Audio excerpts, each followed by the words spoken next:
Now that my memo for Trump opportunities are down to single digits, I have to make each one count.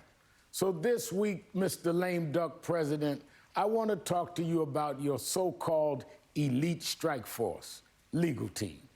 Let's start with overpaid lawyer Rudy Giuliani, who can't seem to stop comparing himself to my cousin Vinny. Now, I don't know if you or Rudy misunderstood the point of the film, but Vinny is the hero because he gets people out of trouble. And Giuliani has so far only succeeded in making you look like a fool, and a guilty one at that. But Rudy isn't waging war on democracy alone. Listen to what one of your other stooges had to say about a respected former government official on Monday. Anybody who thinks that this election went well, like that idiot Krebs, who used to be the head of... Oh, yeah, the guy that was on 60 Minutes last night. That guy is a Class A moron. He should be drawn and quartered, taken out at dawn and shot. Luckily, former cybersecurity director Chris Krebs is a man of courage and character. Just one day after your hired goon threatened his life, Krebs published an op-ed in the Washington Post titled, "Trump fired me for saying this, but I'll say it again, the election wasn't rigged." Even your usually dependable lackey, Attorney General Bill Barr, has been forced to admit that the Justice Department has found no evidence of widespread election fraud, a factual statement that has so enraged pro-Trump lawyers, Lynn Wood and Sidney Powell, that they are now encouraging Georgians to sit out the Senate runoff and not support Republican incumbents David Perdue and Kelly Loeffler.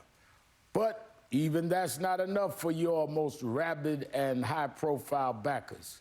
Disgraced former National Security Advisor Michael Flynn is shouting the quiet part out loud and calling for an end to American democracy. That's right, Mr. President.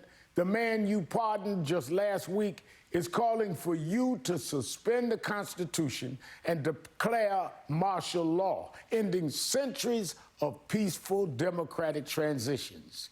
And if that pardon wasn't a big enough blow against democracy, you're apparently mulling dozens more, including preemptive clemency for Mr. Giuliani and your adult children, spitting in the face of the rule of law. You're reportedly concerned those pardons might look like admissions of guilt.